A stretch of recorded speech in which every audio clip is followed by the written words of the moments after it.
had this mentor. He was a songwriter, singer, producer. Not so much a singer as a producer, but he's more of an arranger. His name was Miles Grayson, and he ended up becoming like a really good friend. He just recently passed, God rest his soul. But I ended up meeting him like in the early millennium, 2002 or three, and we had just moved into a new house, and I had got him on the phone. I was doing a project with this guy, and he knew him, and gave me his phone number, and always wanted to meet him. Had a bunch of records that he put out, and I remember calling him and him getting on the phone, and he had a real high voice. Yeah, man, like, what's going on? And I'm like, hey, is this Miles Grayson? Oh yeah, who's this? And I'm like, don't worry, man, it's not the IRS. You know, you're cool. He just started laughing, and I go, man, I just want to tell you, man, the reason I'm looking for you is because I really love this record you did.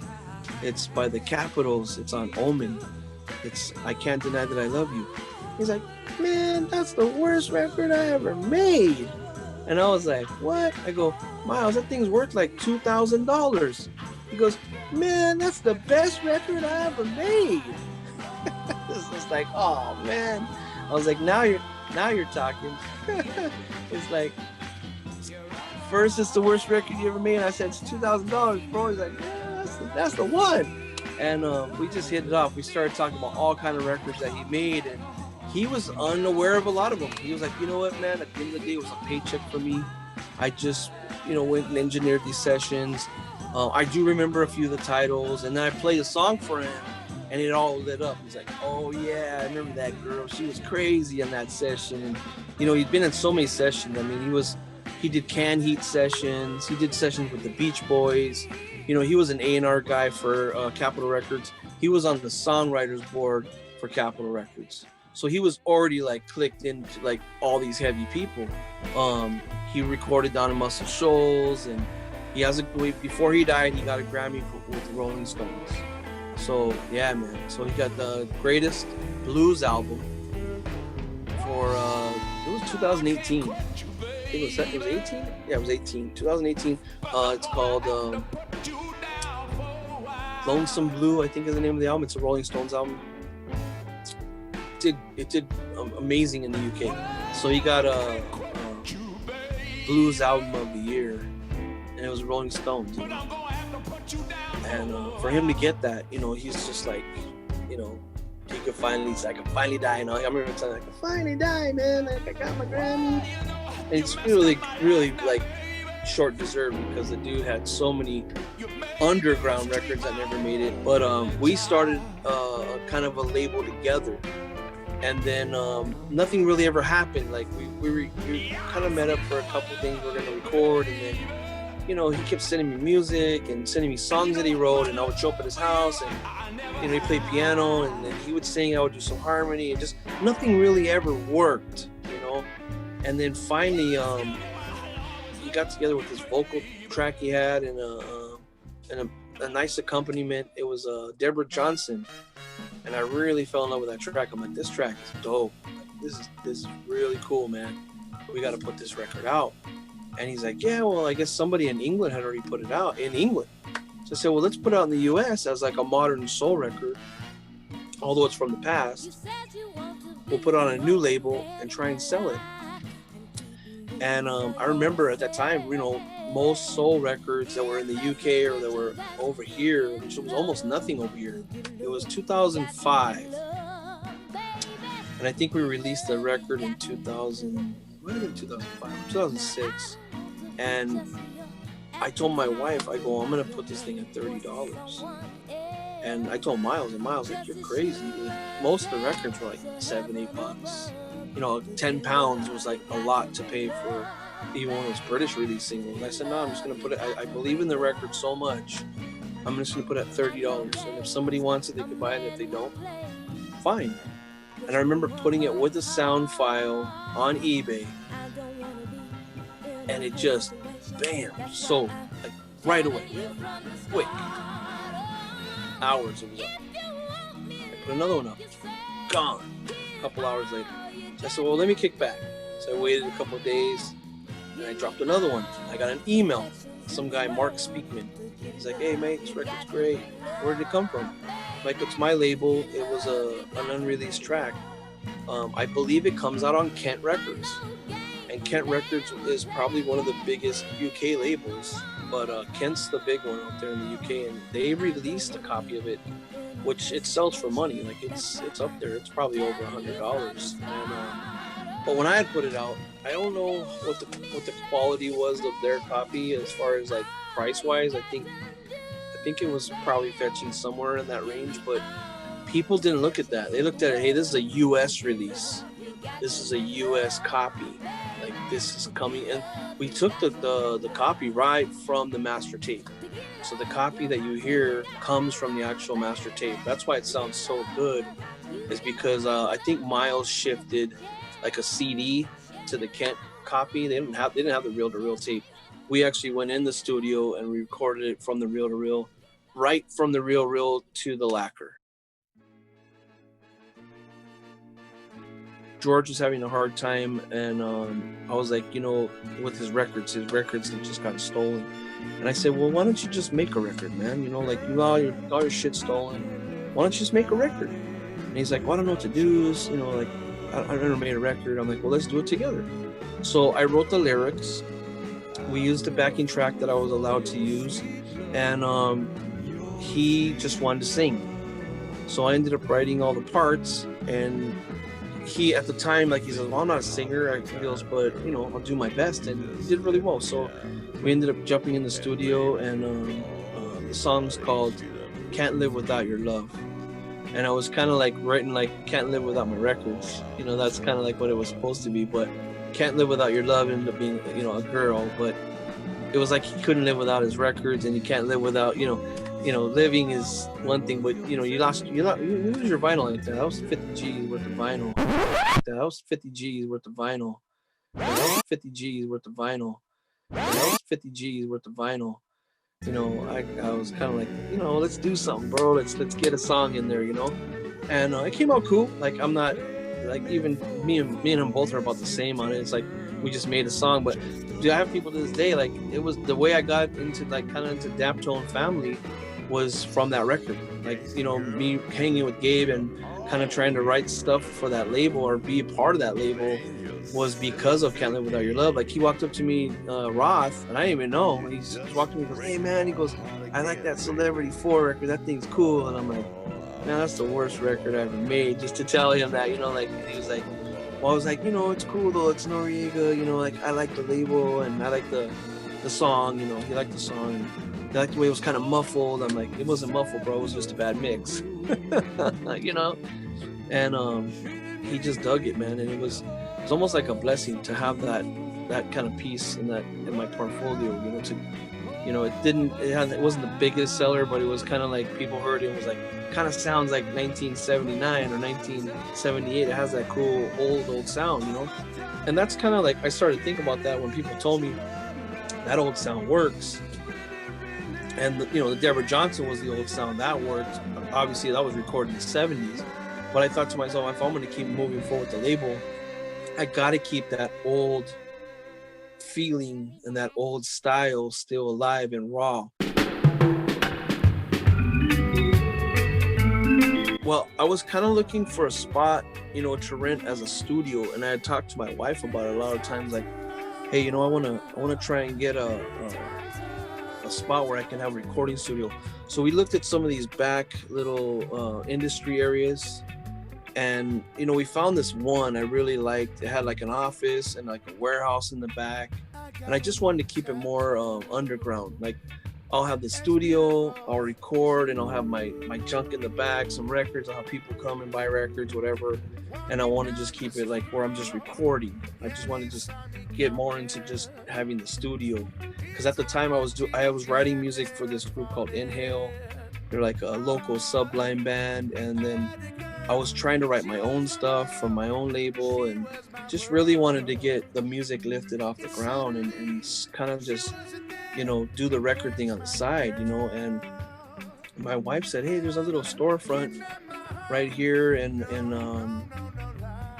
Corona, let's check it out. She said you could have your studio in the back, the record studio in the back where you make the music, and the front be like the old days. In the front, because the old days they have that like record store in the front, and the back they had like the label, like that was a record label. Penny Records in Chicago, that's what it was. The front was a record store, but they also owned a record label. It was almost like written in the stars that we'd open a record shop. And but I was thinking, who was gonna run it with me? And my son, he was collecting records. He was like, he wasn't DJing yet, but he was collecting records, and he always liked, the thought of being a DJ. And he was collecting more hip hop and 12-inch, and he was just starting to get in the oldies, and he had some, like a lot of more common stuff. But then once we opened the store, guys started coming in with boxes, and he's like, hey, let me have this one. Hey, Dad, can I? So he became like a little bit of an addict, and then I told him, why don't you start your own label? You like this stuff so much, come up with a song, and we'll have Roland do the music, and then we'll hire some singers and get it. And he walks in the office and he's like, let's do Keep On Walking. And I'm like, Keep On Walking? Like, bro, like who's gonna sing that? And I'm like, I'm not singing that. Like, I could sing some high stuff, but I am not singing this song. He's like, oh no, we'll get somebody. And so Roland makes the music, and I'm twiddling my thumbs for like a couple weeks, and Andrew pays for the music to be made out of his own pocket. So I started listening to the guy that does it, and I'm thinking, man, there's only one guy that I know that can sing like this, and that's this guy from the Young Hearts. His name's Ron Pryor. And I just called him, like, hey, Ron, how's it going? Mike Noriega. Hey, Mike, how you doing, man? God bless you. God bless your family. I love you. That's the way he talks. And I'm like, yeah, man, like my son's got his own record label. He's starting up.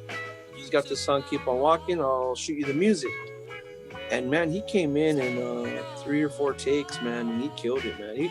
He's an older dude, so it's harder for him to stand. His legs messed up, so he got in there and he killed it, man. He really did it justice. I think people would, even when he's gone, which God forbid he's ever to go anywhere, but one day when he is gone, people will look at that record and be like, man, that dude was like in his 70s, just like at the top of his game.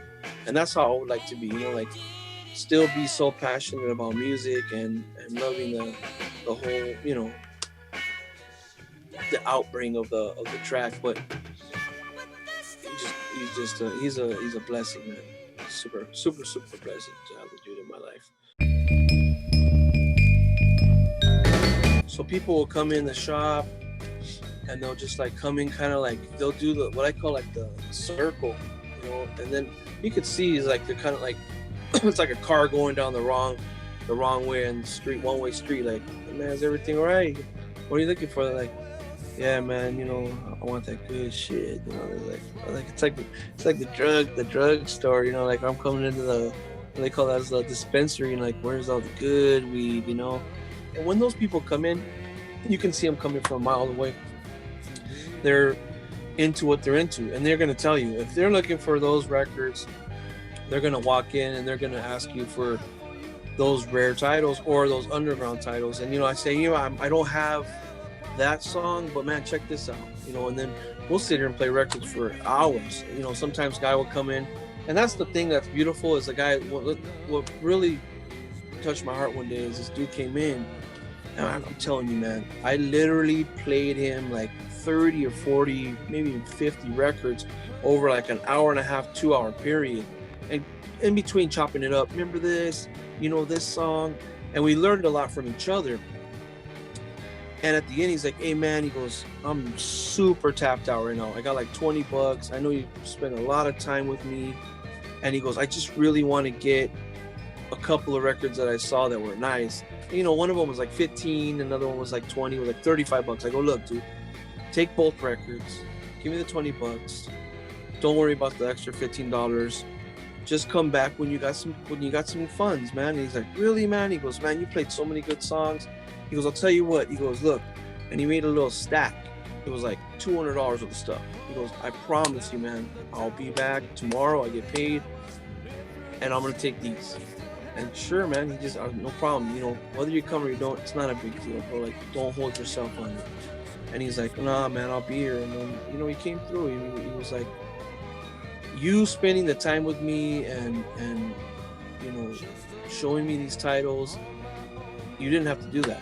You could have just went back to your office and said, hey, just take a look around and walked away. But you went out of your way and helped me, and then I really felt comfortable. I felt homely, like I'm in my record show, but I felt like, yeah, man, I feel like I'm with one of the homies, and they're just, and you know what? He goes, I go, dude, you taught me some titles I didn't know. Like you had mentioned some stuff, and he showed me on his phone, like, listen to this song. I'm like, I didn't know that's good. And that's the beauty of this whole thing, and I think the reason for this interview is about the music and what we love about the music. We're so passionate about it. It's from within, and if you can give to somebody, um, you know, a song or two that makes their day a little better, because every day is, especially nowadays, every day is, challenging. You have people that your family that die, you have friends that lose friends, and are just mean and hatredful, and have a lot of just especially with the social media, you got all this, like, you know pain with people and the way they talk to people, and just, but if you can have a couple of days where you have a couple of, like, you know beautiful, intense new memories of music, you know you can't replace that. Like, I always thought the greatest collectible is records, because records give back. You can look at a baseball card, like, okay, it's blue and red, and it's still blue and red, and yeah, the guy's a good baseball player, and then you sit on the counter and you don't get nothing of that, or rare coin, it's shiny. But a record, you can play it, and it'll put you in a place that you can't, you can't explain. You can't put it in words. Like right now, I can't put it in words. You just hear the song, and it just takes you to a spot or a time in your life that was meaningful, that captivated your mind and your soul and your heart. And that's the only reason I do it, man, is because I want to, it makes me happy for the main thing, but is after I give you that song and you take it home and you play it, you can always have that memory of, hey, man, I remember the day I got it was at Noriega Records, and homeboy hooked that song through my brain. Now it's there forever. And that's a good feeling when you can give something like that to somebody, they take it home and they'll remember it forever. Because that one day that guy's gonna be an old man telling a story to his grandkid, like, I mean, he might not mention me, but he can at least say that the song makes him feel good. All right, so we're right here at the lovely Palace, our Palace, Noriega Records. We're in Corona, California. Come and check us out. Lot to look at. We have a lot of selection of different genres. We try and keep it mixed for everybody. We don't have a billion records here like Val Shively, but we have a good arrangement of different titles, and try and give everybody a good experience when you come through. As most people have complimented us on Google, we have a 5-star rating on Google and Yelp. Just proud of what we do, and we try and keep everybody in a happy mode when you come to the store. But definitely check us out. Also check out NoriegaRecords.com. We sell a lot of our newer release stuff on there, and some of the reissue stuff that we own. Eventually we're gonna put a lot of rare items up there, but don't want to really deal with too much super rare stuff. Just stuff that's $50 to a couple $100 stuff. That's more than rare. Just, let's say, obscure. We're gonna be adding that to the site soon. But yeah, check us out through there. And Instagram, I'm 45 RPM Records, and we also have the Noriega Records Instagram. Check that out. Yeah, I'm Mike Noriega. Thanks a lot for watching Universal Groove. Thanks for having us. Much love, mad respect.